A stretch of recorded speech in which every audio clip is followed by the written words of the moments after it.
I want to start out by taking a picture of you all so I can take it back to my students and tell them this is what a class in Aggie Land looks like. Thanks for having me. I really appreciate the hospitality that Buzz and the whole staff has shown me, and it is really a joy to be here and to talk to you about a couple of my favorite topics. This morning I had a couple of informal sessions with students, and one of the questions I got asked was, what's been the highlight of your career? And I would say, without question, the Fulbright experience was. In 2011, I applied for and was lucky enough to receive a Fulbright Scholar Award. And I spent 6 months living and working in China. I lived in Hangzhou, and I taught at Zhejiang University. And I taught in the medical school, taught public health students, and all my students could speak English, because English is the official second language of China, so they're in there taking classes in a foreign language basically to them, but they all did very well. Very bright, very engaging students, and really enjoyed that experience. But when I went to speak at another university and I spoke to my peers, I had to use translators, because people my age can't speak English in China. So I'm going to talk to you about China, and I really had three objectives. The first is to describe to you some of the options to be a Fulbrighter. And Fulbright's not just a program for scholars, it's many programs. And I'm going to quickly do that because I know you guys are a lot of freshmen and it's a long way to graduation, but I at least want to plant the seed that you will be eligible when you graduate from this undergraduate program to do a Fulbright. Second thing I want to do is explain some basic information about the education system in China, and to show you some comparisons and contrasts between what it's like to be a student in China and a student here in the United States, both in high school and in college. And the third thing, and really the most important I think for this group, is to talk to you about some of the positive and negative aspects of public health in China. So without further ado, because we don't have a lot of time, let me introduce you to Mr. Fulbright, Senator Fulbright. He's the one in the middle there. And in August 1st, 1946, the Act was signed into place to establish the Fulbright program. The amazing thing about the Fulbright program is it has received support bilaterally in our federal government since 1946. Now let me explain to you what that means. The Democrats and Republicans actually agree and have supported the same issue since 1946. There have certainly been ups and downs, but the program continues to function. As part of being a Fulbright scholar, we went to Washington, D.C. for an orientation, and the second person in command in the State Department spoke to us and told us how important the Fulbright program is. The whole program, not just the part that I was a part of. The purpose is to make the benefits of American culture and technology available to the world and to enrich American life by exposing it to science and art of other societies. So essentially they try to take the best leaders that they have in the field here, ship them overseas where we can help other countries, and then while you're over there you learn about the other country. So there's many Fulbright programs. The one that I would point out to you is the Fulbright U.S. Student Program, and these are graduating undergraduate students and graduate students can apply for that. You would go to a foreign country, Fulbright would pay you to go there. They will give you a living stipend. You would live at a university, but you have to make your own arrangements. They treat you a little bit differently than they treat the scholars. We got kind of everything taken care of, but students, they make you work a little harder to get your situation. But then you do a research project while you're over there. You take classes while you're over there, and you would be there a full year instead of 6 months like I was there. And it is just a wonderful program. I met many of the Fulbright students, and almost all of them had plans to go on and become medical doctors, go on and become physical therapists, go on and do their PhDs in public health and teach at universities. Just a really bright group of students. You can see some of the other ones that are there. We can bring foreign students into our universities here in the United States as part of Fulbright. The one that I was a part of was the Fulbright U.S. Scholars Program, which is 6 months to a year. And there's other ones up there. I could give you more detail, but I think the one that you'd be most interested in is the student one. Timeline, I'm going to skip that because I don't think you're ready to apply yet. If you want to apply for a Fulbright, I would encourage you to learn a foreign language. It's important, not critical, because Fulbright also has some programs in countries that are English speaking. But match your skills with the needs of the country, and that's why I ended up in China. I was telling a group earlier that my wife and I, when I had a sabbatical, our initial thought was, let's go to Australia. They speak English. You know, it would be fun to be in Australia for 6 months. But soon found that that probably wasn't going to work out, that my skills in public health are more needed in places like China and India than they would be in Australia. So that's why I ended up in China, and it was a great decision. We really enjoyed it there. The country sometimes will put in requests where they're asking for people in certain fields. If so, make sure that what you have matches their request. If you know somebody in China, that can be helpful. And Fulbright is looking for leaders and potential leaders. So one of the things they would look for in a student application is, what have you done in the way of leadership in your program? You know, if you're president of the society or president of Eta Sigma Gamma, or if you've been involved in a sorority or fraternity and you've taken leadership roles, those are the kind of things that they're looking for. There's the website if you ever want to go to Fulbright and look at it. It's an amazing program, and it would jumpstart your career in anything you go into. To say that you're a Fulbright scholar is to really be able to say a lot. Now, my disclaimer is that I'm going to tell you about my experience in China. I was there for 6 months. What someone else might have experienced might have been different. So my experience is based on the things that I saw, the people that I talked to, and the things that I've read. I'm not guaranteeing that those things are all exactly the same that everybody else would have had. This is a little hard to see, but you'll notice that there's little check marks there in red. I should change the color of those, I think. But anyway, while I was in China, I was able to visit 17 different cities, either as a tourist or as a Fulbright scholar. Part of what Fulbright does is they paid my way to go to other universities and speak. So any university basically that wanted someone to come and talk about public health would make the arrangements. I would go there, speak. Fulbright would pay for me to travel there, and the university would give me lodging and food. So it was an excellent program, and I got to see a whole lot of China as a result of that.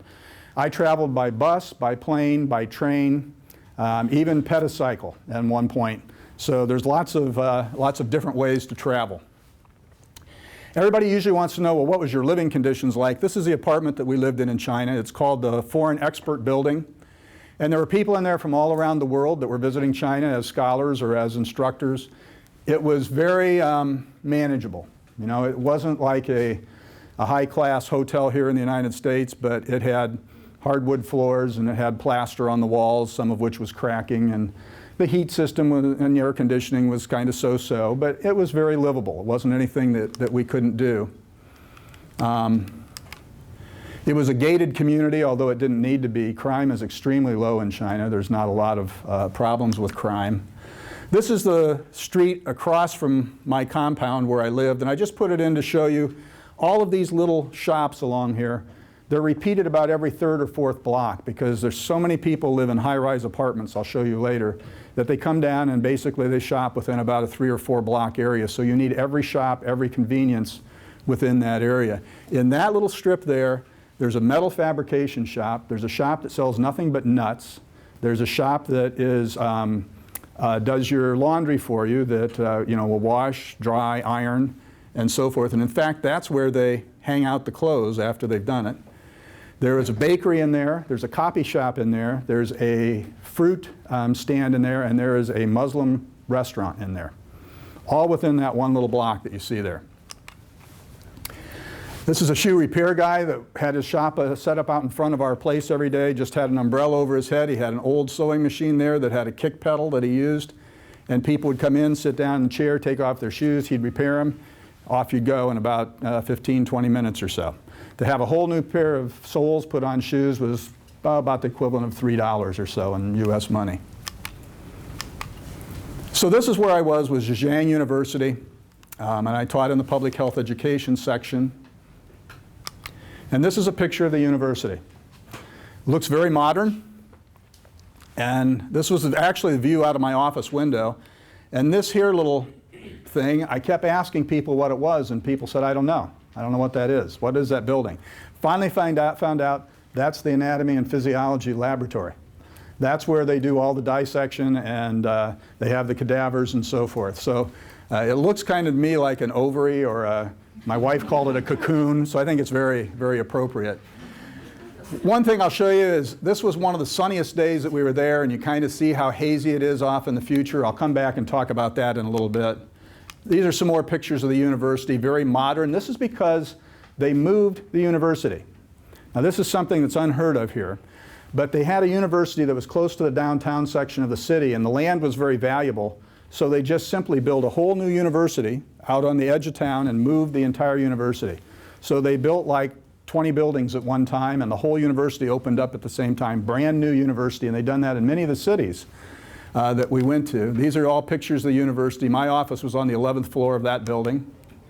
And now this is me teaching a class, and I wanted to show you this. It's a little blurry, but you'll notice that we all have coats on. The reason we all have coats on is because there's no heat in the classrooms. In our area of China, it's considered to be a temperate zone, so they don't put heat into the classroom. So in the winter, this was a February picture, and the temperature outside was about 30 degrees, and inside it must have been about 35, 40 degrees or something like that. And there's no heat. So all my students wear coats, and they have cups of hot tea that they bring in with them. This is one of the dormitories, and I showed you this because you see all the clothes hanging out there. They don't have clothes dryers in China. It's an energy saving measure. And so everybody has to hang their clothes out to dry, no matter where you're at, whether you're at school, whether you're at home, or whatever. This is a typical dorm room. And in China, all students have to live in the dormitory. They don't have the choice to live off campus. And even if they're graduate students, they have to live in the dorm. This is a graduate student standing there by my wife. And there's four students to a room. The top bunk is their bed, and below that is their desk. And so all students live in these dorm rooms. And every dorm room has its own electric bill. So the Chinese students are very conservative about how they use electricity in their dorm room. None of them have refrigerators or anything like that. Electricity is very expensive. And so each room gets billed. They get a certain amount of dollars to begin with, and then if they go over that, they get a bill at the end of the term, and they have to pay the extra electric bill. More pictures of the campus. That's my professor that I work with most of the time, Dr. Yang. And I want to just make some points about education in China. First of all, high school is very rigorous, and the reason that students push so hard in high school is because you have to pass an exam to get accepted into a university. And that's much different than our SAT or ACT type of test. This is like the final. You've got to do it. If you don't, you're out. So in high school, students start school at 7:30 in the morning and they go till 5:30 in the afternoon. And it's expected that they will spend 4 to 6 hours on homework every night. Many parents will also pay additional money for them to go to school on Saturday so that they'll get additional work at that time. When they finally get to the point of reaching the end of high school, they have to take this big exam. And their score on the exam will tell them which universities they're allowed to go to and which they aren't. And it's much more standardized than what I would say it is in the United States. I mean, if you score off the top of the United States, you might be able to go to Harvard. All right, their top X% will go to Harvard. Their next X% will go to Stanford, and so forth. Every program in every university is filled up. So the universities are all full.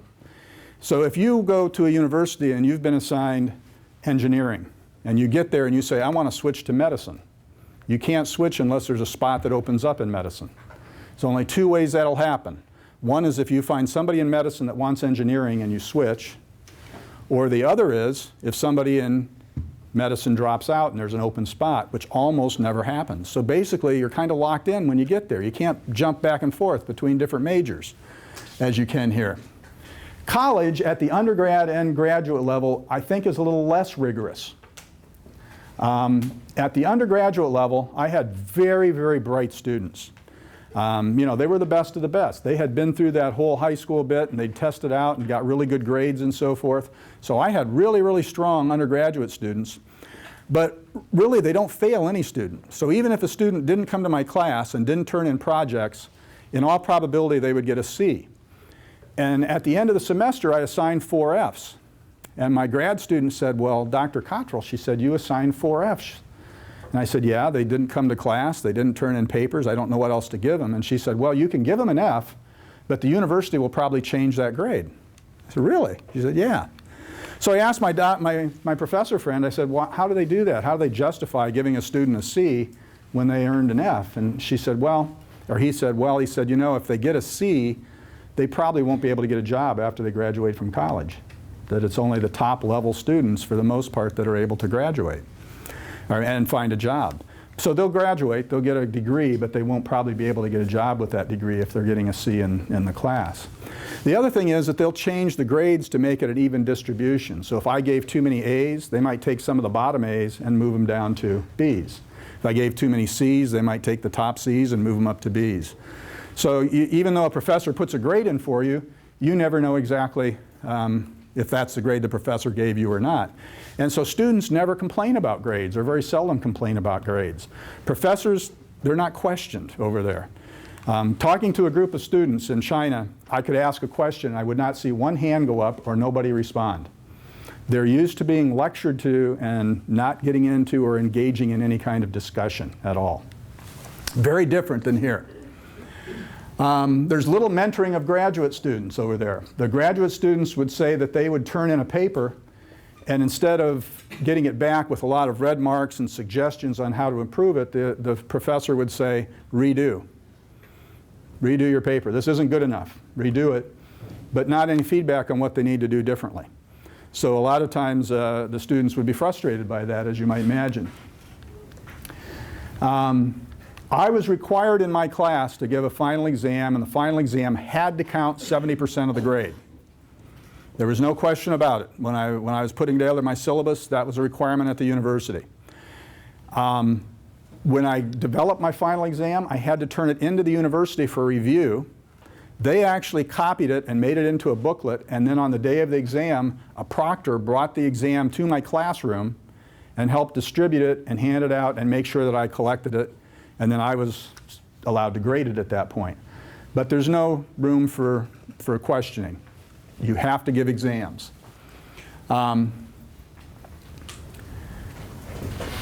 There's little pre-planning of classes and scheduling. I didn't know until like 2 or 3 days ahead of the term what I was going to teach, and they'd changed what I was going to teach 3 or 4 times before I got there. So students have no idea what the schedule is like until right to the last minute. So the first 2 weeks of a semester are chaos because students are dropping, adding, changing classes, and so forth. And testing has always been a big part of education in China. This was a tourist site that we went to, and it was a testing center for what used to be called the imperial exam. And you would study and study and study and prepare for this exam that was only offered every 3 years. And when you went in to take the exam, they locked you in the room for 3 days. You had a chamber pot, a bed, and they would leave food outside your door. So we were on a tour, and I asked them, I said, well, what kind of questions were there? Like, did you spend one day writing about math and another day writing about literature? You know, what was it like? And she said, oh, no. She said everybody knew the question before they went in. The question was, write what you know. You've got 3 days to write what you know. And if you did well and you passed it, you basically were set for life. You would have a high job within government and so forth. If you failed it, you had 3 more years to study to prepare for the next taking of the exam. So, a lot different, isn't it? Okay, public health education, like what we're doing. What's public health like in China? At my university anyway, public health was much more clinical. Public health worked very closely with medicine. In fact, they often called it preventive medicine rather than public health, what they were doing. Doctors and nurses were expected to do most of the health education.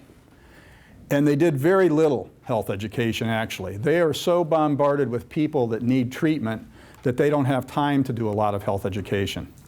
They would occasionally have a poster up that they had developed or something that might give a health message. In fact, I have some slides, I don't have time to show them today, of posters that were developed probably for a pretty low literacy population. But that was basically the extent of their health education.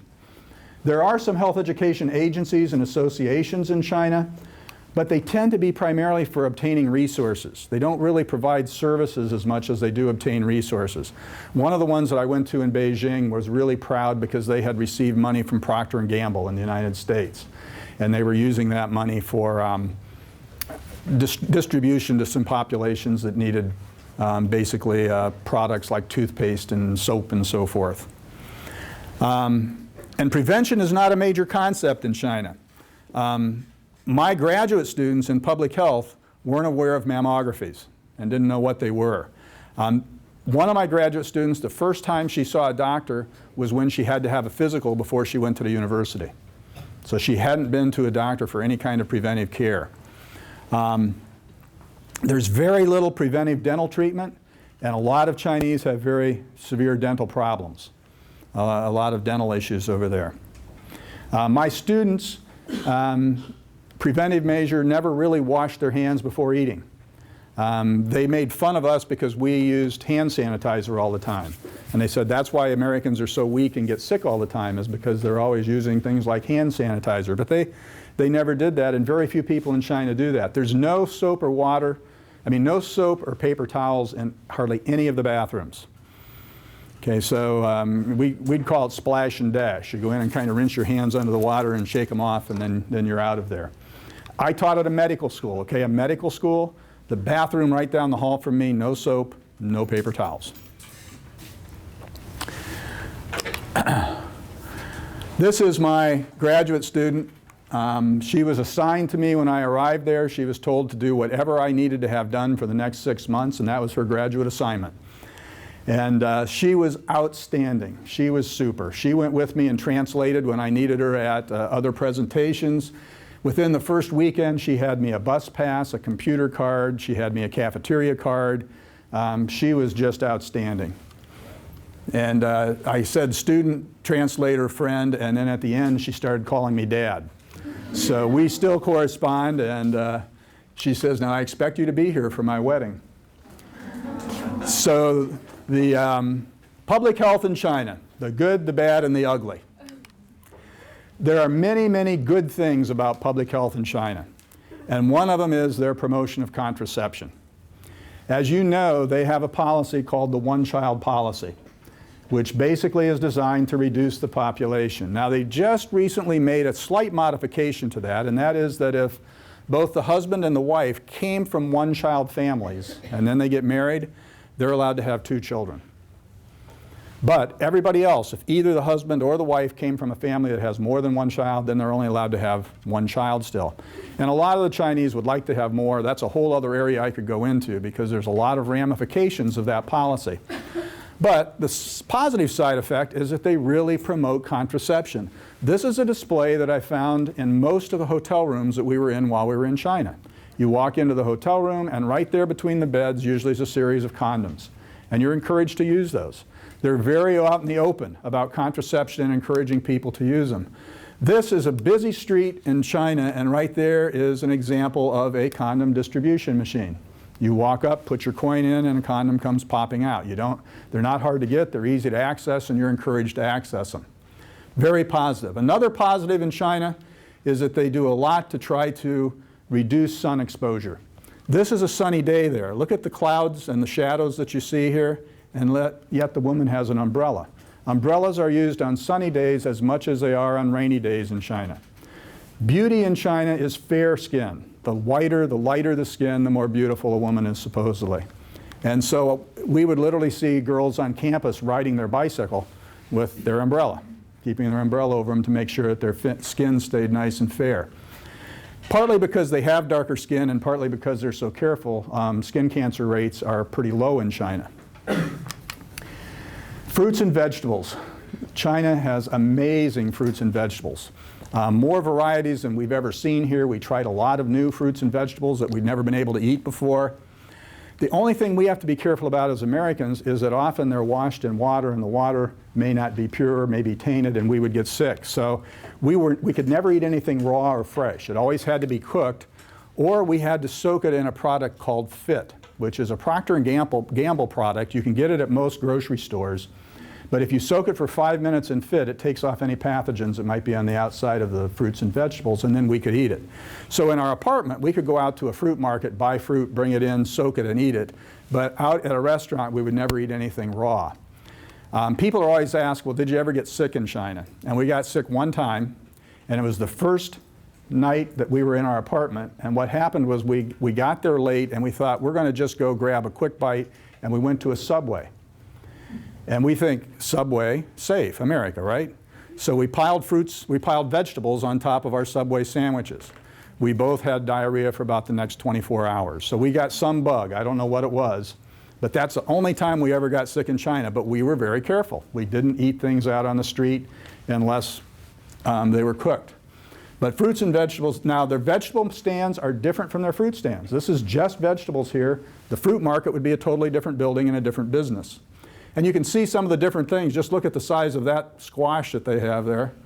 You can see here some things that look like different squashes. These are actually eggplants, but they're not the size of an eggplant here. They're long and narrow. Lots of different, and this particular market would have had about 12 or 15 different vendors, and they'd all be selling their wares there. This is a natural market, or what they might call Chinese medicine pharmacy.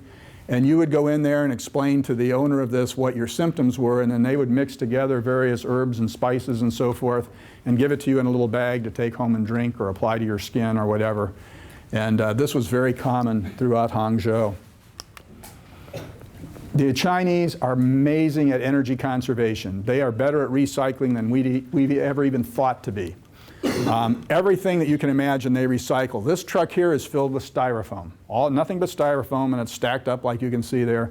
Cardboard, tin, paper cups, everything has its place. And our apartment complexes, they all have these different bins, and you're supposed to separate it out and put it in there.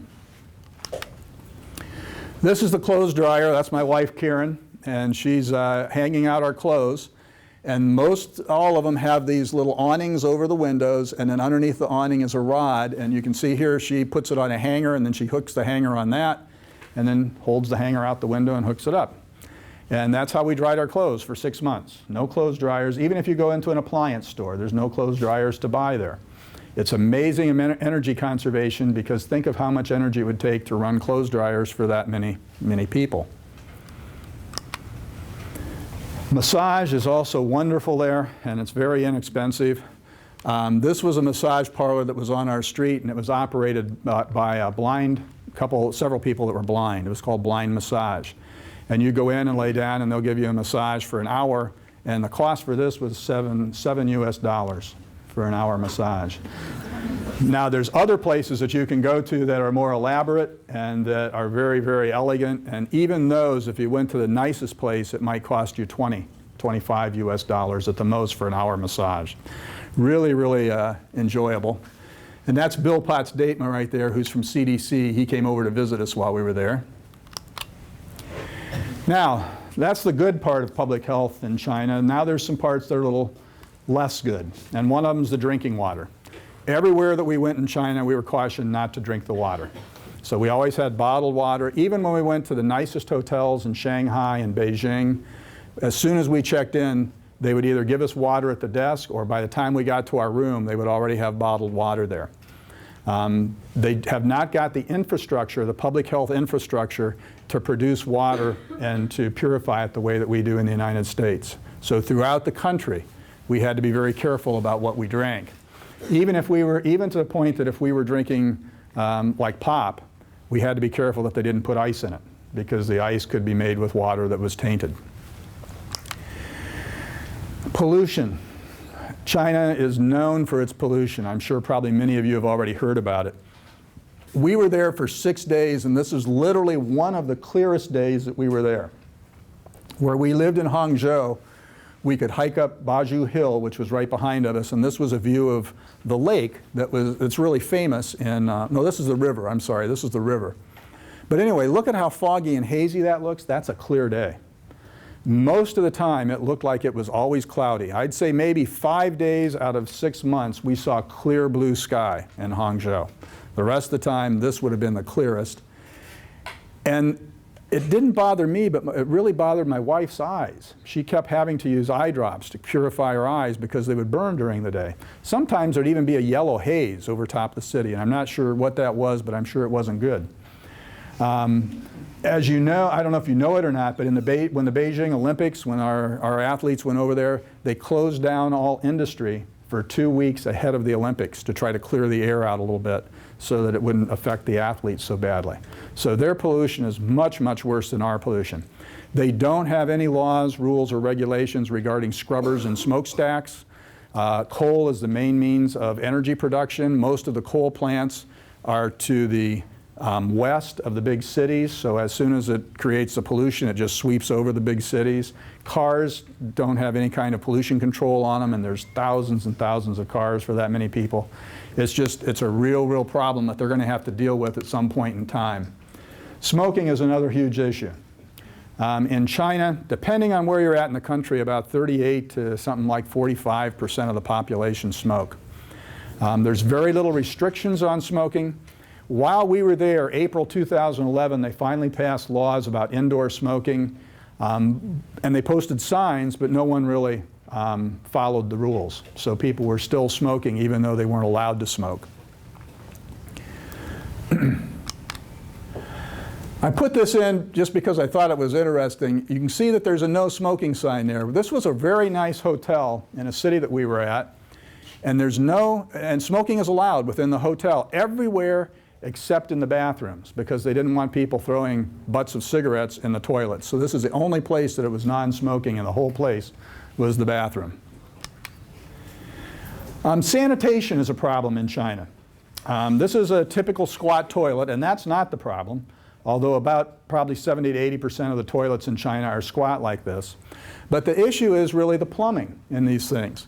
Now you'll notice back here that there's a wastebasket. That wastebasket is where you're supposed to put your toilet paper. You don't put it down the drain because it clogs the plumbing system up. So you can imagine the odors that come from that, you know, if it's a hot day and 95 degrees out and everybody's throwing their toilet paper in the wastebasket.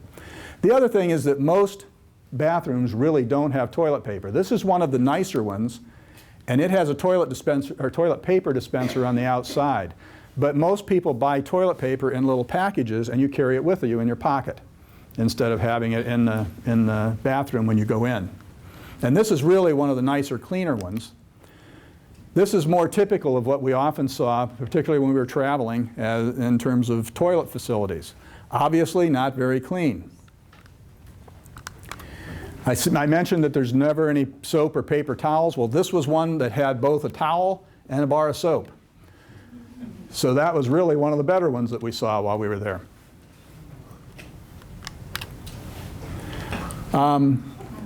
The Chinese have a policy for, have a way to train children, potty train children, that involves wearing these slit pants, which in and of itself isn't the problem. They seem to be very good at training their kids and knowing when they need to go and when they don't go. But they often will, I didn't put the picture in, they often will just set them down on the sidewalk or beside the sidewalk, and they'll kind of go right on the street. We did see some people that carried newspaper with them, and they'd set down a newspaper and put the kid on the newspaper, and he would go on the newspaper. But there's obviously some sanitation and public health issues that can result from that. This is actually a commercial kitchen. Probably wouldn't get very far by public health standards in the United States, but this is a commercial kitchen in a restaurant. Most places just have 1 or 2 or 3 hot pots where they cook over a stir fry. The saving grace is that most everything is stir fried in hot oil, and so you end up killing most of the bacteria. There's no such thing as accessibility. They don't have laws like we do here about handicapped and making things accessible. So this was literally the only public health accessibility that I saw while I was there. This was a toilet that was designed for people that were handicapped, and they would sit on that chair and do their business. Refrigeration is an issue within China. The apartment complex we lived in, when it came springtime, there was all these signs that went up to be very careful about what we ate in the summer, because this is literally a meat market down the street from where we lived. Every morning they would lay the meat out on boards in front of them. You can see that there's absolutely no refrigeration there whatsoever. And you can't really see it, but right there's the door, and it's a big door about the size of a double garage door here. And so flies are going in and out of it, and they're swishing the flies away from the meat. So we didn't eat any of the meat from this market. We went to another market where we could get frozen meat that came in from Australia. But this is what they typically ate, and I'm sure we ate that. It was just that, you know, when we were in restaurants, it was just that it had been cooked, thankfully, and we didn't end up getting any problems. But that's a very typical meat market.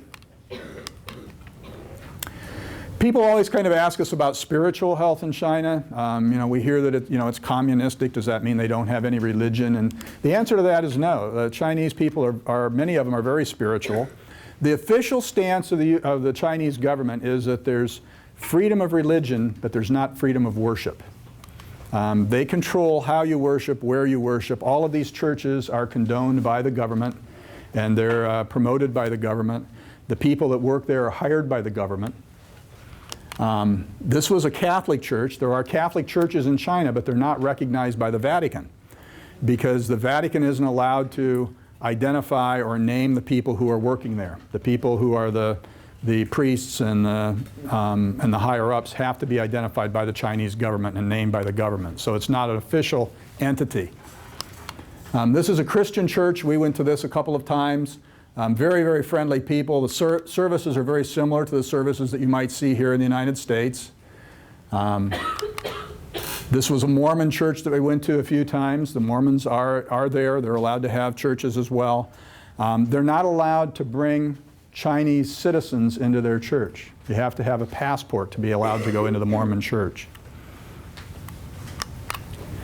Most of the Chinese are Buddhists or Taoists, and so there's lots of these Buddhist temples around, and there's usually a variety of gods that are in the temples, and people will pray to the gods. There might be a god for finance, there might be a god for health, there might be a god for eyesight, anything you can think of, there's gods for it, and there'll be all of them stationed around the sides. Often they will leave some sort of an offering to the god, hopefully for meeting their prayers. There are temples and monasteries in China. This is this is the Bashu Temple on top of Bashu Mountain. So population and housing in China. How am I doing on time?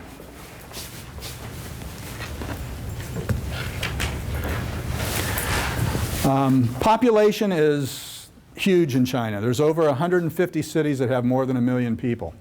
How many of you by hand have ever heard of Hangzhou? 1, 2, 3, okay. Hangzhou, if it were in the United States today, it would be the second largest city behind New York and ahead of LA. Has 6.2 million people. But we've never heard of it. And there's scores of cities just like that that you've never heard of that are that large in China. The Beijing and Shanghai you've heard of probably. Those are about 24 million people each, or 3 times larger than New York City. So if you can imagine taking 3 New Yorks and putting them together, that's a Shanghai or a Beijing. So we're talking about huge, huge numbers of people. And where those people live is in apartment complexes. High-rise apartments, fairly small. This is a fairly typical city, and you don't see any kind of residential urban areas like you would see in the United States, or very few of them. There's not a suburb where you can go out and live in the suburb and have a lawn and so forth. Everybody lives in these high-rise buildings. They will build 20 or 30 of these at a time in a city, and they call them new cities. And then they will build all of the infrastructure around them that people need. This guy was very ingenious. He was growing corn on the roof of his apartment complex. Whoops, I'm sorry, missed one. That's just another example. This was out of one of our hotel room windows of how close people live in proximity to one another. Most of these apartments are fairly small. The professor friend that I had, he had a 3-bedroom apartment, and it was probably a total of about maybe 7,000 square feet. Pretty small. And that's for somebody who's done very well. You know, he's got his PhD, he's working at a university, but that's the kind of environment that most of them live in. Transportation, I mean, it's the crowding. Look at the line waiting here to get on the bus, and look how full the bus is. So the bus doors would open, and maybe 3 or 4 people would get off, and maybe 3 or 4 people would be able to get on, and you literally had to push your way on. You had to really push to get into a bus. You couldn't be mannerly. You had to be aggressive if you were going to ride on mass transit. Transportation, this is the train, a high-speed train that goes from Hangzhou to Shanghai. 235 miles an hour. You get on it, and it feels like you're flying. You look out the window, and the telephone poles are just whizzing by, but it's smooth and soft and comfortable seats and a lot of leg room. It's much more comfortable than riding on an airplane in the United States. And very, very nice train system throughout China. They also have older trains that aren't as nice, as you can obviously see. We took an overnight train, not the high-speed train, but another train from Hangzhou to Beijing. We had very, very nice accommodations. There's actually 4 beds in there. There's 2 on the bottom, 2 on the top, and a little table. We had our own room. I don't know why, whether they didn't want to put, you know, Chinese in with us or what, but we had our own little room. They have modern things. This is the Three River Gorge Dam and the locks that boats go through. And at the same time, this is called the Grand Canal. And this is a hand-dug canal from Hangzhou, 1,200 miles north to Beijing. It was dug, the whole thing was dug by hand, laborers working. And it carries a lot of freight on it. That's a bamboo raft that somebody put together and uses in the river. And this is the street that we crossed every day to get to our bus stop. And I was telling one of the groups earlier that that's probably the scariest thing that we did while we was in China, was figuring out how to cross that street. Because literally we would stand here and look across, and there was a red and a green light just like there are here, and it would be red and we would stop, but Chinese would walk right past us, and they'd walk out into the traffic, and cars would be honking their horns and motorcycles would be scooting around them. And then it would go green and we'd start walking and a car would shoot through. So you always had to be careful when you were crossing the street. Accidents are the second leading cause of death in China. And it's no wonder. It's very, very risky. And you can see there, look, you've got bicycles, you've got motorcycles, you've got buses, you've got cars, big trucks all on the road at the same time. This guy is coming to the recycling center, and he has gone out and gathered styrofoam, and he's going to bring it into the recycling center, and that's how he's got it, carrying it on the back of his bike. You see that all the time. Those bicycles, you can't believe how much stuff they can get on them and carry.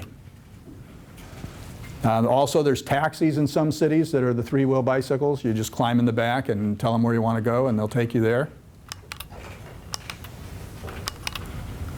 The foods of China, look at those fruits.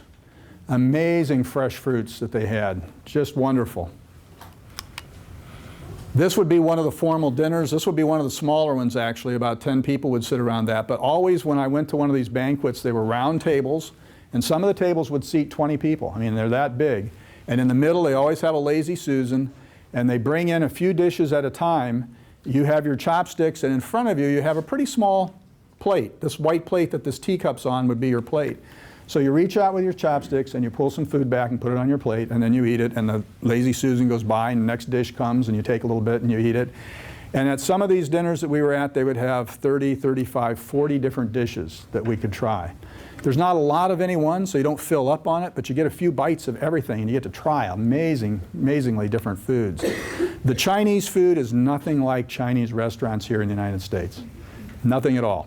It's much better. It tastes really wonderful. They use very little meat. They use a lot of vegetables. They use some tofu. It's all stir-fried together and just really, really good. The one thing that we learned that you can take away from this is that Chinese fortune cookies are not served in China. In fact, they don't know what they are. Whenever I would ask, no Chinaman ever knew what a fortune cookie was. It's an invention of the United States. That's one of our additions to the Chinese food. But you can see that it was very elaborate types of place settings. When they serve fish, they serve the whole fish with the head on, and you just kind of get used to that. When they serve chicken, they serve both the feet and the head with the chicken. Karen's not going to eat that, by the way, but that was a nice pose for the picture. And I guarantee you I didn't eat that. They have amazing teas, wonderful, wonderful, different types of teas. And most of their teas are whole leaf. This actually is a tea that comes in a round ball, and when you put it on hot water, it blooms and the flowers come out, and it's really, really fragrant and tastes wonderful. They call our tea junk tea because it's all ground up and in tea bags, and they usually use the whole leaf of the tea. There's all sorts of rules that if you really are a tea connoisseur, you drink certain teas out of certain types of materials at certain water temperatures, and usually teas are washed 2 or 3 times, and usually the second wash, in other words, you drank 1 cup, you pour more water in, that second wash is considered to be the best, the most flavorful tea. Lots of stuff to learn about teas. A lot of times, particularly when you're having chicken, there's a lot of bone and gristle in it. They use a cleaver and just simply chop it up, so when you're eating it, you have to kind of spit the bone and the gristle back out. This was our grocery store. Bulk rice, and these are all different qualities of rice, some more expensive than others. Frozen fruits and vegetables are in big trays, big bins, and you put them in bags and take them home. These are all frozen right now, what you're looking there. They don't have the individual wrappings. Most of the seafood is live, and you pick it out, and then they process it, and they'll give it to you to take home and cook. They do have some frozen stuff. Fish head soup is real common in China. That's why you see the fish heads there for sale. They don't waste anything. You know, they will eat the pig's feet, the lamb's feet, everything they basically eat. Those are pig's feet on ice. Those are ducks that have been prepared. You can take them home and eat them like that. Those are turtles that are, you can go get a turtle and make turtle soup out of it. They'll process it there once you pick it out.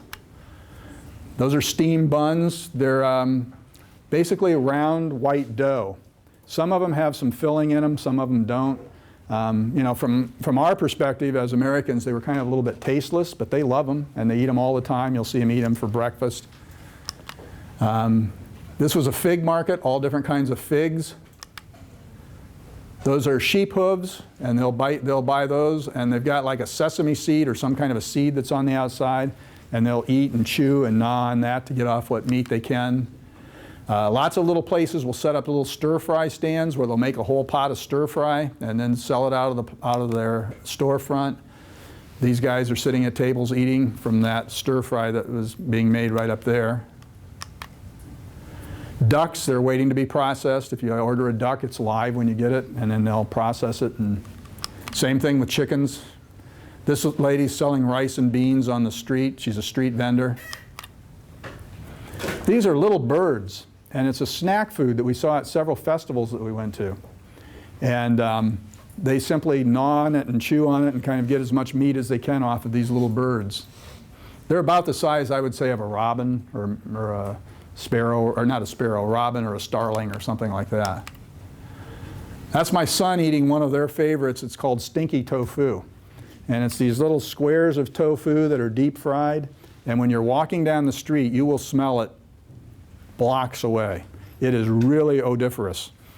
And he had to try it. This is wine being made here, but their wine, what they call wine, is really more like a hard liquor. It's like 140 proof. Some of the most unique dishes that we ate.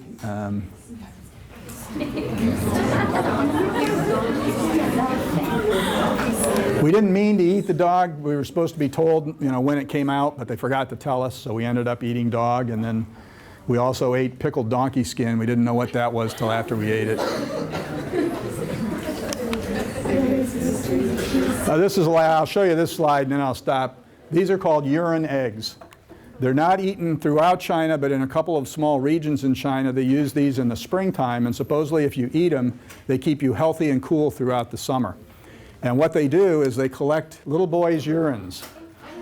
They have to be 8 years old or younger, and they have to be healthy. And they go to elementary schools, and the little boys fill the buckets during the day, and at night, they boil the eggs all night long in the urine, and then the next day they eat the eggs.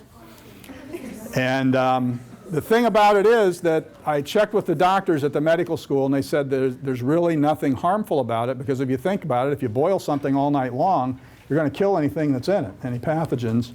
And it's a Chinese belief that some Chinese, and not the majority, but a few Chinese hold on to. So that's a little bit. I could have talked for days about this. If you have any questions, I'll stick around and you can come up and ask me.